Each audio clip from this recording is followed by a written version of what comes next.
자, 마지막입니다. 판례. 부동산 실권리자 명의등기에 관한 법률. 자, 부동산 실권리자 명의등기에 관한 법률의 판례는 대부분이 3자 간 등기 명의신탁과 계약 명의신탁에 관련된 내용들이죠. 기타 이제 나머지 몇 가지. 근데 이거는 그 명의신탁 관계를 이해하셔야만 알 수 있는 판례들입니다. 그래서 기본이 되는 명의신탁 유형, 2자 간 명의신탁, 3자 간 등기 명의신탁, 계약 명의신탁이 어떤 것이고 기본적인 법률 관계가 어떤 건지는 숙지가 되어 있으셔야 돼요. 그래야 판례가 이해가 됩니다. 또 이것과 구별해야 될 게 이번에 상호 명의신탁이라는 게 있죠. 구분소유적 공유 또는 상호 명의신탁이라고 부르는 거죠. 여기서 상호 명의신탁은 서로 지분을 명의신탁했다 이런 뜻입니다. 이것도 이제 부동산 실거자 명의 등에 관한 법률에 적용을 받지 않는 유효한 명의신탁이기 때문에 요 관련된 판례도 부동산 실명법에서 같이 보게 됩니다. 먼저 일단 부동산 실명법은요, 부동산을 타인 이름으로 하기로 하는 약정. 내 땅이지만 네 이름으로 좀 해놓자. 이게 명의신탁 약정이고요. 그에 따라서 수탁자에게 넘어간 등기, 이거를 무효로 하는 법이죠. 다만 수탁자가 팔아먹었을 때 그 수탁자로부터 부동산을 산 사람은 선악불문하고 소유권을 취득하는, 이게 부동산 실거자 명의 등에 관한 법률의 핵심입니다. 그리고 이제 이게 위반하면 이행강제금이라든가 또는 과태료라든가 뭐 이런 거 부과하죠. 벌칙 규정이지. 벌칙 규정은 안 나오고요. 벌칙 규정은 부동산 실명법이 적용됐을 때의 그 법률 효과 간단해요. 이름을 빌리는 사람 신탁자, 이름을 빌려주는 사람 수탁자, 갑이 을에게 야 네 이름 좀 빌리자. 이게 명의상 약정. 그리고 수탁자 이름으로 소유권 등기. 이게 이제 외형상 물권 변동이죠. 이거 무효, 이거 무효. 이게 원칙이죠. 물론 이게 예외적으로 유효인 경우가 있죠. 이게 예외적으로 유효인 경우가 있죠.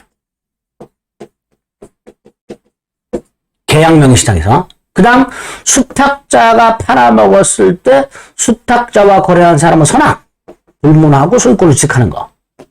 이게 부실법의 가장 핵심적인 조문 내용이 됩니다. 우리 시험에서 나오는. 요거 가지고 2자 간 명의신탁이라든가 뭐 3자 간 등기 명의신탁이라든가 계약 명의신탁 관련된 내용들을 이해하시면 되는데, 하나 기억하실 게 명의상 약정이 무효라면 해지가 안 됩니다.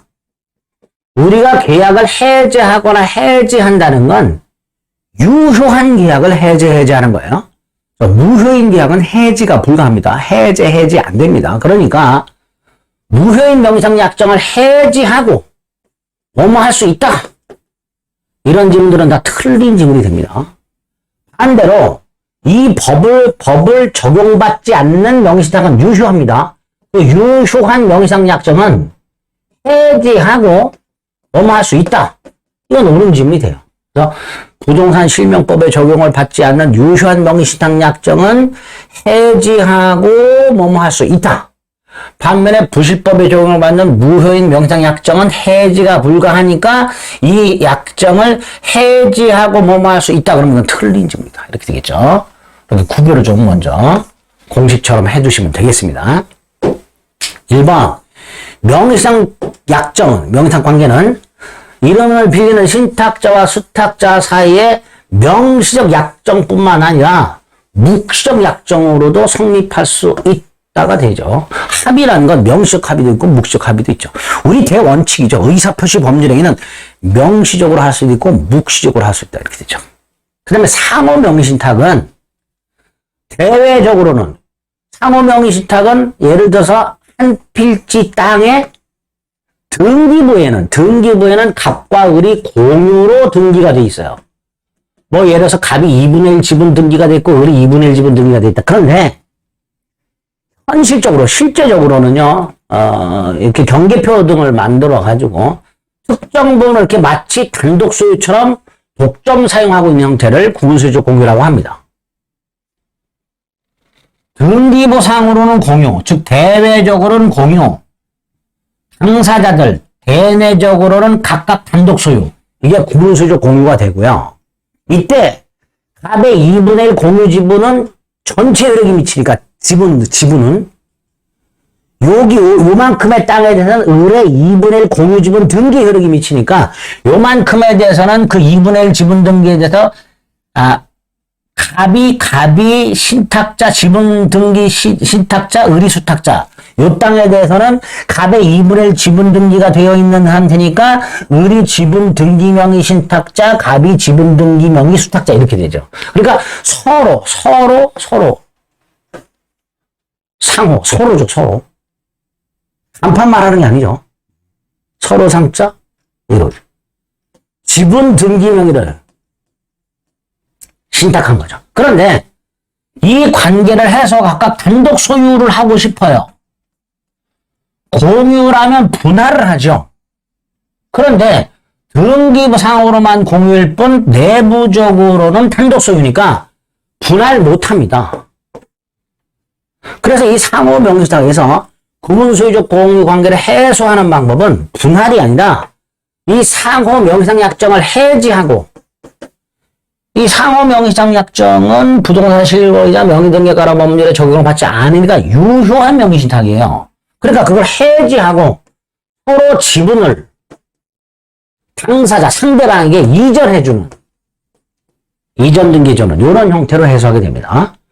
공유를 분할로 해소하는 게 아니라 상호 명의신탁 약정을 해지하고 지분을 서로 교환함으로써 지분 이전 등기를 통해서 구분소유적 공유관계를 해소하게 됩니다.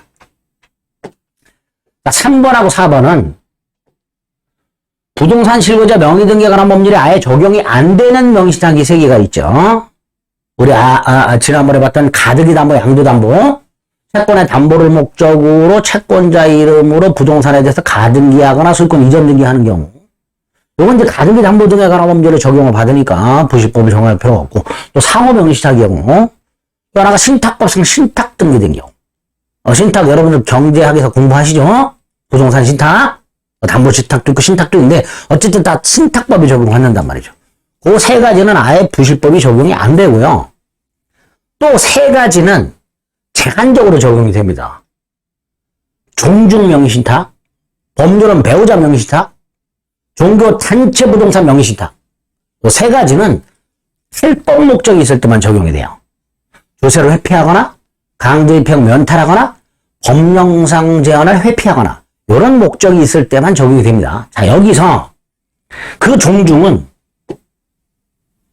부실법에서 특례 적용을 받는 이 종중은 고유의 의미의 종중만을 가리킵니다. 종중 비스무리한 법인은 제외됩니다. 또 배우자도 사실혼 관계는 제외되고요. 혼인신고한 법률은 배우자만을 말합니다. 3번도 X, 4번도 X. 그 다음 5번은 갑이 애인 을의 이름으로 명의신탁을 했어요. 그럼 명의신탁 약정 무효고 을등기 무효입니다. 그런데 이 상태에서 갑과 을이 혼인신고를 했어요. 혼인신고를 했어요. 그리고 탈법 목적이 없어요. 그러면 이 무효였던 명의신탁 약정과 수탁자 등기는 유효로 바뀌는데 언제부터 유효하냐? 그때부터 유효합니다. 소급해서가 아니라 혼인신고할 때 그때부터 유효가 됩니다. 소급해서 유효가 되는 게 아닙니다. 참조, 재산을 타인에게 유효하게 명의신탁한 경우 부동산 실거주자 명의등기에 관한 법률에 적용을 받지 않으면 명의신탁 약정도 유효고 등기도 유효가 되고요. 그 다음 소유권은 누구냐? 내부적으로는 신탁자 소유고요. 외부적으로는 수탁자 소유가 됩니다. 갑을 사이에서는 신탁자가 소유자고요. 제3자 병에 대한 관계, 이런 경우에는 수탁자만 소유자로 취급하게 됩니다. 대외적으로는 수탁자가 소유자니까 수탁자만 물권적 청구를 행사할 수 있다 이렇게 되겠죠. 신탁자는 수탁자를 대위할 수 있을 뿐 신탁자가 직접 물권적 청구를 행사할 수는 없습니다. 구분소유적 공유가 나와 있죠. 여러 사람이 일필지 토지를 공유했지만 각각 위치를 특정하여 독립해서 독점적으로 사용하고 있는 경우, 등기만 공유로 한 경우, 이럴 때 그 특정 매수한 부분에 대해서 각각 지분 등기 명의를 신탁하고 있는 거죠. 그죠? 내부 관계에서는 특정 부분에 한해서만 소유권 취득하고 배타적으로 사용하죠. 외부적으로는 공유죠. 그러니까 제3자의 방해가 있으면 마치 공유자처럼 이 구분 소유 부분뿐만 아니라 전체에 대해서 그 배제를 청구할 수 있다 이렇게 되겠죠.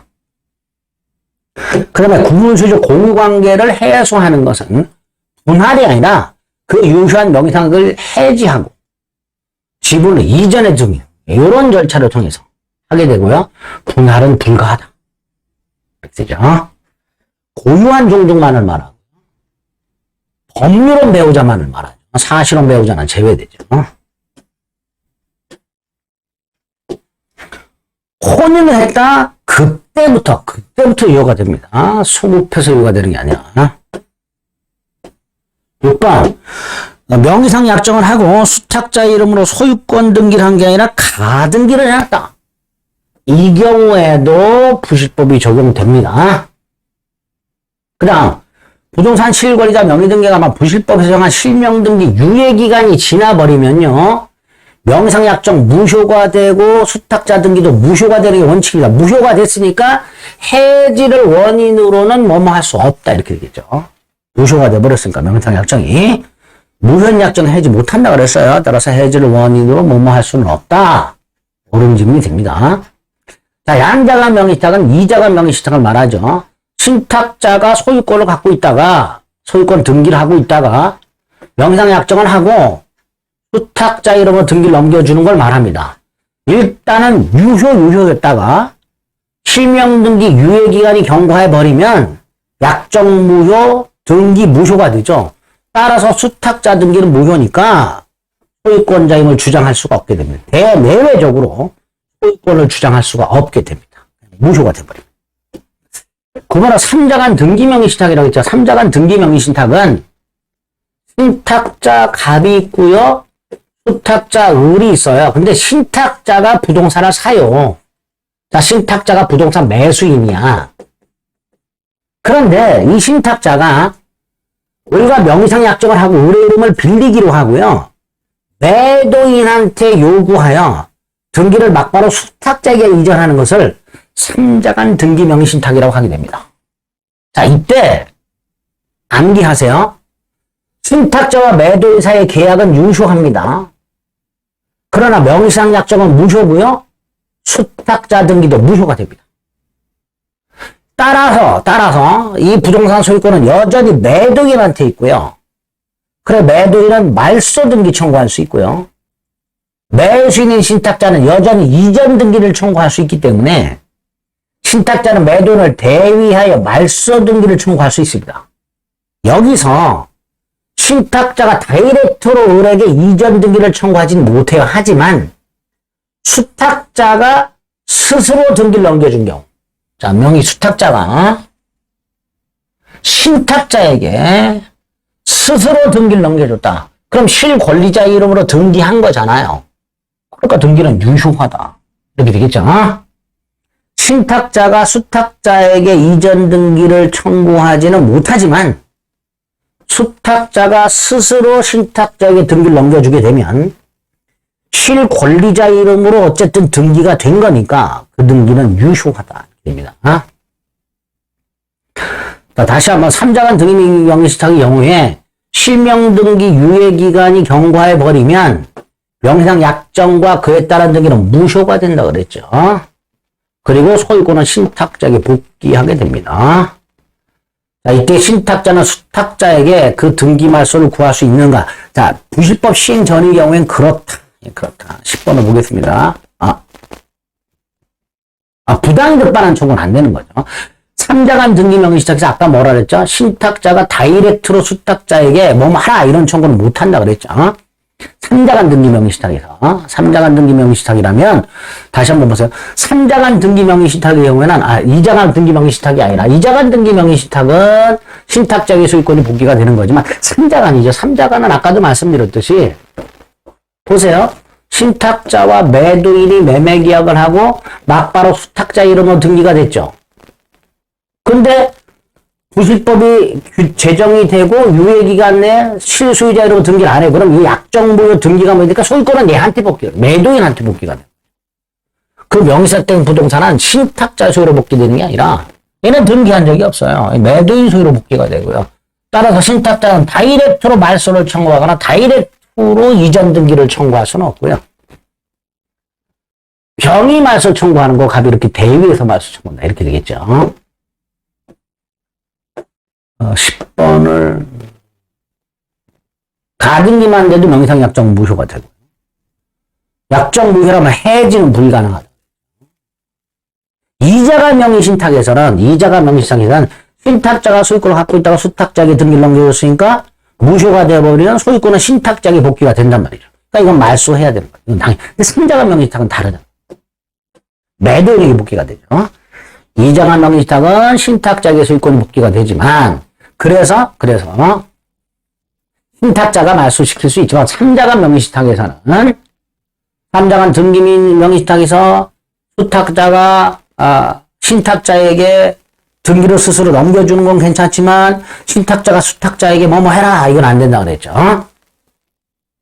자 그럼 요 10번 판례는 이런 문제가 있을 수 있어요. 이것도 조금 복잡하긴 한데 예를 들어서 다시 한번 삼자간 등기 명의신탁 신탁자가 매도인과 매매 계약을 하고 그 다음에 수탁자 이름으로 막바로 등기가 넘어갔을 때 물론 이 둘 사이에 명의상 약정이 있겠죠. 그리고 이제 이게 뭐 부동산 실거자 명의 등기에 관한 법률이 부동산 실거자 명의 등기에 관한 법률이 시행이 된 상태에서 이렇게 됐던 시행 전 했지만 유예기간 내 실명 등기 안 했던 이거 무효되고 소유권은 얘한테 복귀가 된다. 따라서 갑이 직접 우리가 이전 등기나 말소 등기를 청구를 못 하는데 문제가 이 수탁자가 재산적에 팔아먹으면 요놈은 손학불문하고 소유권을 취득하게 되고요. 결과적으로 병이 소유권을 상실한 거죠. 병이 소유권을 상실했지만 손해는 얘한테 있죠. 왜? 얘는 병에게 이미 대금을 다 준 상태에서 정에게 소유권이 넘어감으로써 얘는 더 이상 소유권을 취득할 수가 없게 됐잖아요. 그러니까 결국 손해는 갑에게 생긴 거죠. 그러니까 삼자간 등기 명의신탁에서 수탁자가 부동산을 처분했다면 소유권 상실은 병이 한 거지만 병은 갑으로부터 이미 대금을 받은 상태니까 아무런 손해가 없는 거고 결국 손해는 갑에게 있는 거죠. 그러니까 신탁자가 수탁자를 상대로 돈 돌려달라 부당이득 반환 청구할 수 있다 이렇게 되겠죠. 자 밑에 섭니다. 삼자간 등기 명의신탁에서 법에 정한 유예기에 경과하게 되면 명의상 약정과 등기는 무효가 되고 따라서 그 부동산은 누구한테 복귀된다? 매도인에게 복귀가 된다. 따라서 매도인이 말소를 구할 수 있다. 한편 갑병사의 계약은 여전히 유효하기 때문에 갑은 병이 이렇게 이전 등기 청구할 수 있다. 그죠? 그래서 갑은 병을 대위하여 말소를 구할 수 있다. 이렇게 되겠죠. 말소를 구할 수 있다. 그런데 명의수탁자가 좀 전에 그 부동산을 처분했단 말이죠. 그러니까 제3자에게 소유권이 넘어가 버려요. 그럼 그 제3자는 유효하게 소유권을 취득한다고 그랬죠. 그럼 결과적으로 매도인은 소유권을 상실하게 됐고요. 따라서 매도인은 신탁자에게 더 이상 이전 등기를 해줄 수가 없게 됐죠. 그래서 신탁자가 구체적으로 소유권을 취득할 수 없는 손해를 입게 된 거죠. 소유권은 병이 상실했고요. 갑은 소유권을 취득할 수 있는 기회를 상실한 거죠. 이 갑에게 손해가 있는 거죠.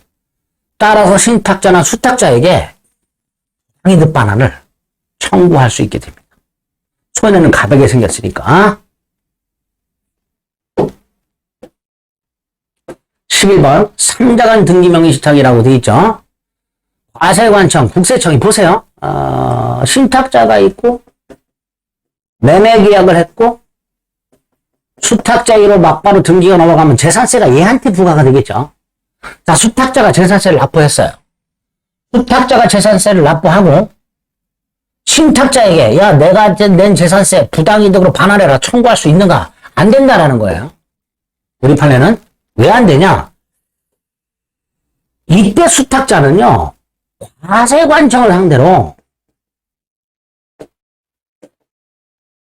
과세관청을 상대로 조세 불복 심판 등을 청구해서 납부한 재산세를 돌려받아야지 얘게 부당이득 반환을 청구할 수는 없단 말이죠.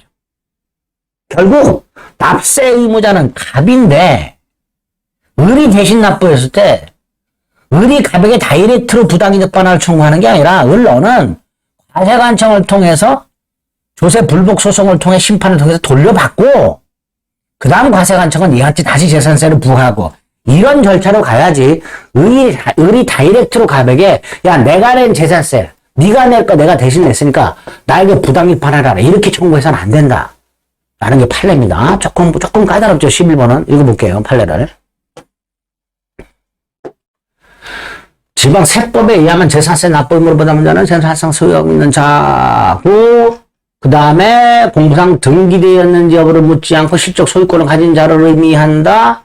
명의신탁자가 부동산을 사면서 수탁자와의 사이 약정에 따라서 자 갑이 병으로부터 부동산을 사면서 병으로부터 막바로 수탁자의 의무로 뭐 등기를 한 3자간 등기 명의신탁의 경우에 신탁자의 매수인 지위는 일반 매수인 지위와 다르지 않다. 똑같다.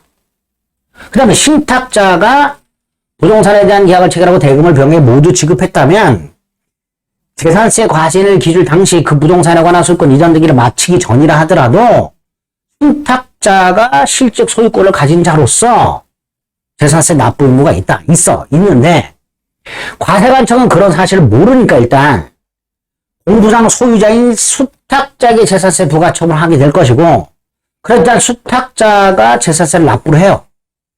이럴 때 수탁자가 신탁자를 상대로 부당이득 반환을 청구할 수 있는가? 안 된다. 왜 안 되냐?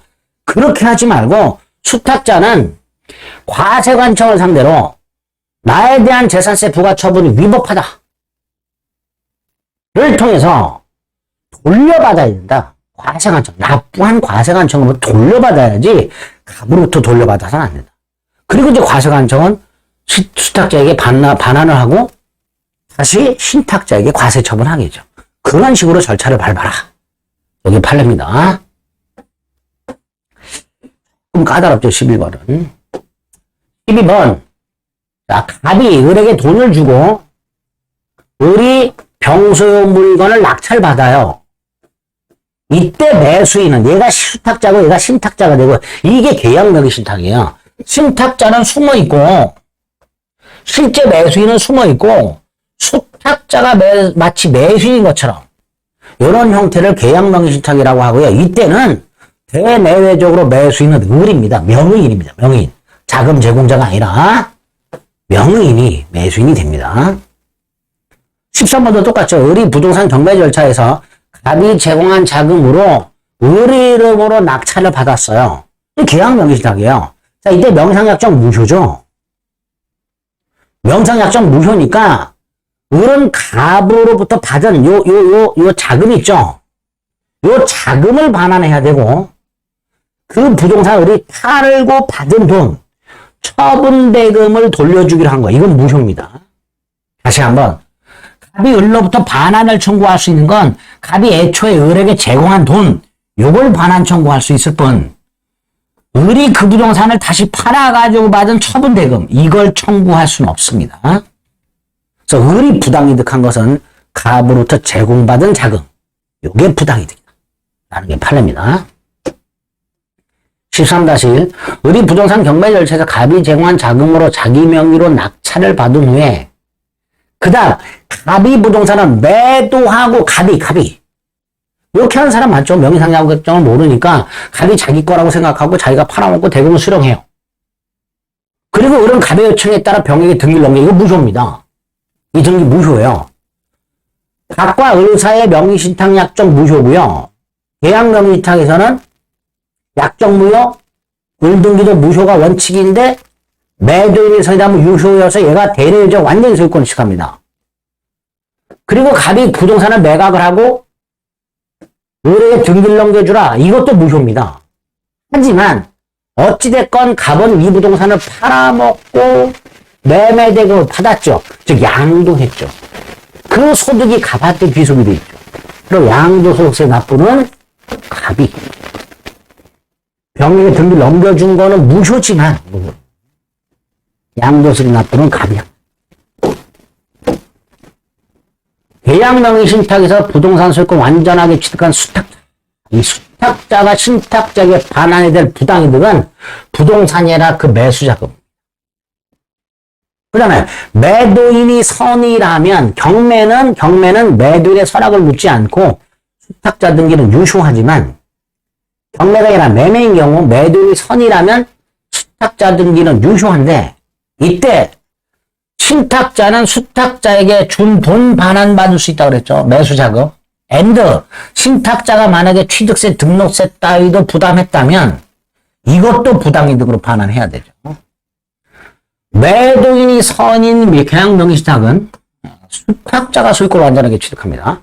계약명의신탁은 다시 한번 신탁자와 수탁자 사이에 명의상 약정을 하고 그 다음에 신탁자가 수탁자에게 매수자금을 제공하고 수탁자가 매수인으로서 계약을 하는 경우죠. 이때 약정은 무조건 무효지만 요 매매와 등기는 무효도 되고 유효도 됩니다. 그거를 매도인이 악의라면 명의상 약정이 있다는 걸 알았다면 매매 무효, 등기 무효. 매도인이 선이라면 매매 유효, 등기 유효, 을이 완전한 소유자 이렇게 됩니다. 그러니까 을은 요 경우에 자기 돈 한 푼 들이지 않고 부동산 소유권을 취득했으니까 부당한 이득이 있는 거죠. 그 부당 이득이 뭐냐? 갑이 준 돈 및 갑이 부담한 세금. 이게 부당 이득이다. 그걸 반환해라. 이렇게 되겠죠. 반면에 경매의 경우에는 병에 선악을 묻지 않고 경매 유효, 을등기 유효 이렇게 됩니다. 16번 갑이 을에게 내가 준 돈 돌려달라. 내가 제공한 매수자금 돌려달라. 매매 대금 상당 부당이득 반환 청구권. 요거는 이 목적물과의 결렬성이 없어요. 따라서 유치권 행사할 수 없습니다. 17번 병소유 A2G 경매 절차에서 갑이 자금을 부담하되 을 명의로 매각 허가를 받았고 매각 허가가 이루어졌다. 병에 선악을 묻지 않고 경매 유효, 을 등기 유효. 경매의 경우에는 병에 선악을 묻지 않고 경매 유효, 을 등기 유효 이렇게 됩니다. 18번 부동산 실권이자 명의 등기에 관한 법률. 부동산 실권이자 명의 등기에 관한 법률. 이 시행되기 전 계약 명의 신탁이 있었다. 그리고 수탁자가 완전한 소유권을 지켰다. 수탁자는 부당이득을 반환해야 되는데 이때는 제공받은 매수자금이 아니라 그 부동산 자체를 부당이득으로 반환해라. 자, 그러면 부동산 실거자 명의등기 관한 법률 시행 전과 후로 나눠서 시행 전에 계약 명의 신탁이 있었다. 갑, 을, 명의상 약정, 돈 줬다, 매매가 있었고 매도인이 선이다. 등기가 돼 있다. 요 경우에는 얘가 소유권을 취득했을 때 부당이득한 것은 갑으로 받은 돈이 아니라 이 부동산 자체가 돼. 그러니까 갑은 이전 등기 청구할 수 있어요. 요 경우에는. 하지만 후에는요. 을이 부당이득한 것은 부동산이 아니라 갑으로부터 받은 돈. 이게 부당이득이다 라는 게 판례. 그러니까 구별하시면 돼요. 18번 부동산 실명법 시행 전 계약 명의 신탁이 있었고 수탁자가 만약에 완전하게 소유권 취득할 때 믿죠? 매도인이 선이 그때 수탁자가 부당이득한 것은 갑으로부터 제공받은 매수자금이 아니라 부동산 자체가 되고 따라서 갑은 을을 상대로 이전 등기를 청구할 수 있는데 이 이전 등기 청구는 10년의 소멸시효가 걸린다. 부당이득 반환 청구권이기 때문에 10년의 소멸시효가 걸린다라는 게 판례입니다. 자, 다시 한번 과세관청이 수탁자에게 재산세 부과 처분했다. 수탁자가 납부했다 하더라도 수탁자는 신탁자에게 부당이득 반환 청구할 수 없다. 그래서 수탁자는 아까 말씀드렸듯이 과세관청을 상대로 소송 등을 통해서 재산세를 환급받아야지 신탁자를 상대로 부당이득 반환을 청구할 수는 없다. 갑이 을에게 돈을 줘서 을의 이름으로 경락을 받았다. 소유권을 취득한 사람은 을. 그리고 갑과 을 사이에는 명의상적 관계, 즉 계약명의적 관계가 성립하게 됩니다. 그러니까 경매절차에서 경락인으로 취급하는 사람은 명의인입니다. 자금을 누가 부담했는지를 따지지 않고 그 명의인이 적법하게 소유권을 취득한다고 그랬죠. 수탁자가. 부동산 경매 절차에서 매수 자금을 실제로 부담하는 갑과 명의인 을 사이에 계약명의적 관계가 성립하고 수탁자 이름으로 경락을 받았을 때 을이 갑의 지시에 따라 부동산을 팔아먹고 그 대금을 반환하기로 하는 것도 무효가 됩니다. 다만 매수 자금을 부담한 갑이 경락받은 부동산을 팔아먹고 대금을 수령했다. 그러면 요 갑이 양도세를 납부한다. 갑이 양도세를 당연하죠. 갑이 팔아먹고 받은 돈이 있잖아요. 그러니까 갑이 양도세를 납부해야. 이렇게 되겠죠. 14번은 계약명의 신탁이 부동산 실거주자 명의등기가 관련 시행 후에 있었다면 수탁자가 받아야 될 부당이득은 돈이죠. 그리고 신탁자가 세금까지 납부했다면 이것도 부당이득으로 반환해야 돼요. 그 다음에 유치권은 안 된다 그랬죠. 신탁자의 수탁자에 대한 부당이득 반환 조건은 결렬성이 없기 때문에 17번 또 나왔죠. 경매의 경우에 돈을 누가 부담했는지와 상관없이 명의인이 매수인으로서 명의인이 소유권을 취득하죠. 경매 절차의 경우에는 소유자 그 매도인이 명의상 약정 사실을 알았는지 여부를 묻지 않고 경매 유효, 수탁자 등기 유효 이렇게 되겠죠.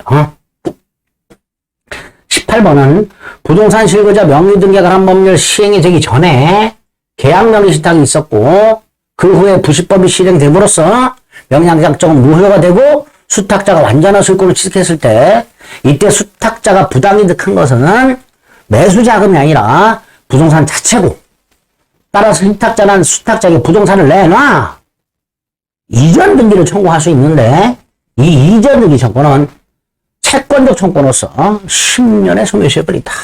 먹게 됩니다. 10년의 소멸시효에 걸린다.